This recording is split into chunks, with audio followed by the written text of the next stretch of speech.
all last week. I love the mindset of our team. Like I said, we went there to win the game. I really felt we were a better team that night, and I still feel that way after watching the film. Just a couple plays short. Like I said in my press conference after, I wish we could have put our offense in better position to make some plays, especially on the 8-yard line down there. We had a chance to score. Really proud of our defense. For our defense to hold them to 26 points below their season average. First time in 34 games they didn't score 30 points. Dominated the run. Think about this, 6 yards rushing, tied for the lowest rushing yards in school history. And they've had some great football teams here that have gone there. And that's you got to give the credit to our players and give the credit to our defensive coaches for holding them to 6-yard rushing. I thought that was a phenomenal deal and shows that we are physically tough here at LSU. 4 of 13 on third down, 30%. They were first in the country. I just thought our defense whooped their offense's butt. I thought they did a great job. And Damone Clark and Neil Farrell played an outstanding job. But give the credit to our coaches. They fought hard. On special teams, we called it the St. Paul's, man. They practice all week. Jack and Avery practice it. Coach Mack put it together, and the situation came up. The first punt, we said it was around the 50. And it's 4th and 5 or less. We're gonna call it, and we called timeout, and we got it called. And Avery ran up there screaming, "Run, run, run!" It was executed perfect. What a great call by Coach Mack, and give credit to Avery and Jack and all the guys that ran the deal. It was a great play, and it was fun to see it, and it was fun to see us put in a position to score. On offense, we got work to do. You know, Ty Davis had 100 yards rushing. I really liked the way he ran the football, but we just couldn't get a steady pace ahead of the change. We fall behind the change, and their pass rush was too much for us at times, and we just didn't have a good enough plan. And this week we're going to let Max start, but we're going to put in Garrett. Garrett's going to get some plays. I already talked to him, and we're going to let the best man win. And, it's time to let Garrett play. He's a great quarterback. I like Max a lot. Max is still our starting quarterback, but I will give Garrett a chance. I talked to him. He wants to play, so he will play against Arkansas. And the guy that ends up playing the best is going to play the most. On Arkansas, Sam Pittman is a great coach, great offensive line coach. I'm so glad to see the job that he's doing at Arkansas. I'm happy for him. He's a good man. He's a hard-working man. He's a spread on offense. He's an offensive line that's very well coached. Big quarterback that's going to run the ball, hurry up offense, led by Traylon Burks. I recruited Traylon, a great basketball player, a great young man. I feel like he's one of the best players on the team, one of the best players in the SEC. On defense, their coach is a great coach, 3-2-5, 3-2-6 scheme with 5 returning starters, 24 points per game. They're very multiple. Trey Williams, defensive end, 55, leads them in sacks. Monteric Brown and Grant Morgan, outstanding players. This is a very well-coached team, a hard-playing team. Any questions?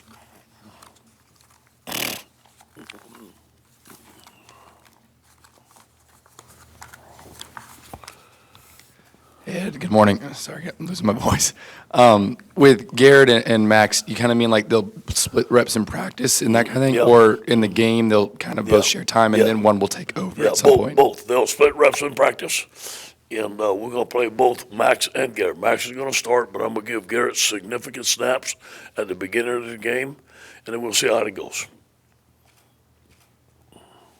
Hey, Coach, after 9 games this year, do you feel like offensively you don't have an identity or things you can hang your hat on, or how do you look at your offense? Yeah, it sort of looks like that, to be honest with you. I wish we had more of an identity of what we're doing. Things break down. Obviously, I thought our run game came alive against Florida. Our protection, we're still having problems in our protections. We're still not efficient on third down. That's more or less some play calling, more or less some execution. Hey, Coach, up here to your left. Obviously, you kind of alluded to it in your opening statement about being encouraged about the way you played. Yeah. Obviously, raising the level for Alabama is one thing. How confident are you that they can carry this into the remainder of the schedule? I feel good about it. I feel good about the mindset of the team. Tommy and Moffitt, we always work out on Monday morning.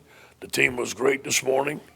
You know, I told them, hey, you play like this, we may win the rest of our games and go to a bowl, and they deserve that. But we got to take it one at a time. Arkansas is a very good team. They have a very good record. But I think this team's going to finish strong. I see a lot of fight in them. I see a lot of guys getting opportunity, like Sony Fanu is getting opportunity, wanting to playing their butts off. There's a lot of older guys, Neil Farrell. They came back to have a good year, and this means a lot. Not only the record, but these guys are playing to go to the NFL, and they want to have a good showing. Ed, how much will the Max and Garrett split be the theme going forward for the quarterback situation? Yeah, it'll be 50-50 in practice. We'll let them split it, and we haven't decided. Jake and I talked about it this morning. We haven't decided exactly how we're going to do it in the game. It may be first quarter, second quarter, maybe a couple series. This series, it all depends how practice goes, depends how the game plan is. But That'll go beyond Arkansas? we'll see. We'll see. If Max plays better than Garrett, he's going to be the starter. If Garrett plays better than Max, he's going to be the starter. We'll let him battle it out. Hey, Coach. Is blitzing, as much as you did in the Alabama game, is that going to continue to be a part of the game plan? And was having a lot of starters out of the secondary kind of the reason for that? It was a combination of both. We felt that we weren't playing the run very well in our base 4-3 defense, so we wanted to give them different looks. What we did, we stemmed out of a 3-4 look a lot of times, which gave them problems. They weren't ready for it. We're going to continue to do that. We're going to continue to expound on our blitz package and see where it takes us. But it is good. It's a combination of both. You know, we have a package that we show a bare front, but we drop 8, which is good with a 3-man rush. And we have one we're playing zero coverage. We never played zero coverage since I've been the head coach here. And it was a reason for the sack fumble at the end. It worked very well. Now you're gambling. You're playing zero coverage. One busted coverage is a touchdown. But yes, we're going to continue to do it. Ed, you talked last week, I believe, about Garrett has he had the opportunity to redshirt or the opportunity to play more. In the discussion, just talk about the discussions with him to go forward with this plan. How much he's eager to try to play, because he could end up burning the whole year. Yeah, obviously. he was mad. He didn't play. And I talked to his father, Doug, who I respect a lot, and we had talked on Thursday. They had to be snaps where they were significant, and that if we put him in, he's going to play the rest of the year. And I didn't feel that it was time to throw him in there for a couple of plays and then us burn his red shirt year. I didn't want to do that to him. And he came in the office yesterday and was adamant about playing. His father called Jake and said, listen, hey, here's the plan. He wants to play. Let him play. So that's what we're doing. So obviously, it looks like right now he may not redshirt. It all depends how the game goes, but that's his choice, and that's what he wants to do. Coach, could you go over the 2 4th-down plays late in the game on the goal line, and then the one to Besh, like looking at the film and what you went over with Max? And some people say Max holds the ball a little too long, but all the hits he's taken too, is that causing him to be a little quick with the passes?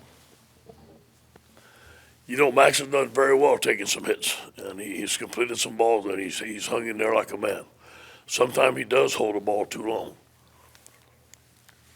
Jack was open, the ball was high. True. And he had pressure on him, but Jack was open. If the ball was a little bit lower, Jack would have called it. I thought it was a good call. The ball was too high. Couple of things, Ed. Is it a mechanics thing with Max that it seems like a lot of those balls were sailing on him, one? And two, in this situation, sometimes coaches can't get players to play hard, but you've managed to do that. What do you attribute that to? Well, it was Alabama LSU, number one. And we knew we had to play lights out just to stick with them. We knew that. And we're prepared to do that. I think the end of the year, some people may be looking to quit the year and had enough. I don't see that in this team. I don't see that in me for sure. I'm gonna enjoy all these 3 weeks every day. Love coaching for the Tigers, and I think when you have proper leadership, that this team is going to finish strong. You got guys like Damone Clark, Neil Farrell, Ty Davis coming around. These guys want to finish strong, so I'm not worried about that. With Max, it is mechanics sometimes, but it is a matter of his proper reads. Where should he go according to the coverage? Sometimes he's doing it right, sometimes he's doing it wrong. Coach, not a lot of people had seen the animation from you on the sideline Saturday. Is this what you were talking about, the weight lifted off, and is it just you having more fun? And why haven't you been like that previous to this year, do you think? That's a good question. Just going into that stadium, there had been so much made of the statement that I made, and they were going to do this to me and all that stuff. I just wanted to compete, and I love competing. And I don't take things said about me personally. I don't take that lightly. I can't say nothing about it, but I can do something about it. And neither I or our team was intimidated by anybody, and I mean anybody, on the sideline of Alabama or in the stadium. We went there to win. No disrespect to them. Great coaches, great team, great fans, but we were not going to go in there and get intimidated. So that's what you saw. Good question. Ed, just injury updates for the week. Mason, Cordell, Sage, Major, any of them could come back? Yeah, Sage is not going to be back. We may get Mason back the last game. I don't know yet. We should get Cordell Flott back this week. The rest of the guys are going to be okay. Some of the guys are limited right now, but those are the guys that I know for sure. Sage and Mason will not play this week. With so many starters out on your defensive line, but you still have Neil Farrell, Glenn Logan, but you've had a couple of young guys like B.J. Ojulari and Jacqueline Roy contribute this season. What have you seen out of those two younger guys? What do they bring to the table? Yeah, B.J. is a force, and he's a force on special teams too. Outstanding player. All B.J. ever says is yes, sir. He's a great young man.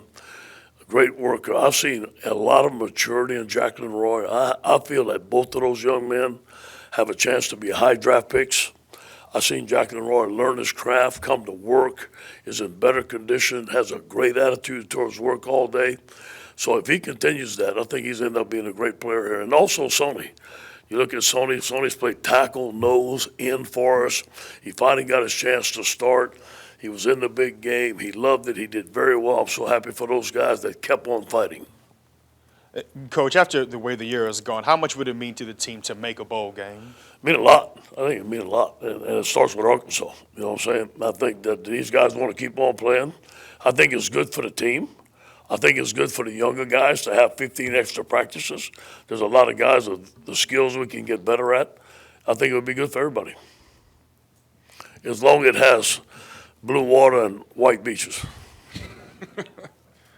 I know it's been probably a couple weeks since we asked you about this, but do you guys expect to have Derek Stingley back at all this year? Not that I know of. I haven't heard anything different. Nothing has changed that I know of.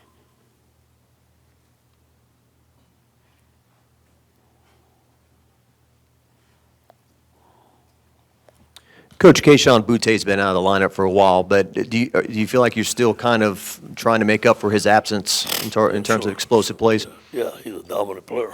It's hard to replace that guy. Not that the other guys are not as good. They just haven't come as fast as Keyshawn has. Keyshawn's a dominant player. He's just like those guys who just went to the NFL. He's a first-round pick. He's a great route runner, speed, strong hands. We haven't replaced him, no doubt. But we have some young guys that I think eventually are going to be as good.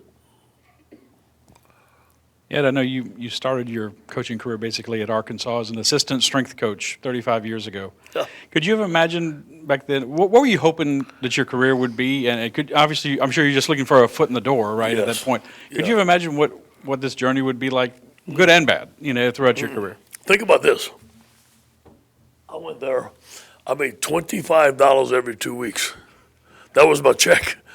I lived in the dormitory, and I remember going, man, you get to eat, so I can go and eat. And then I walked there on Saturday morning, and I saw something white, a big bowl of white stuff.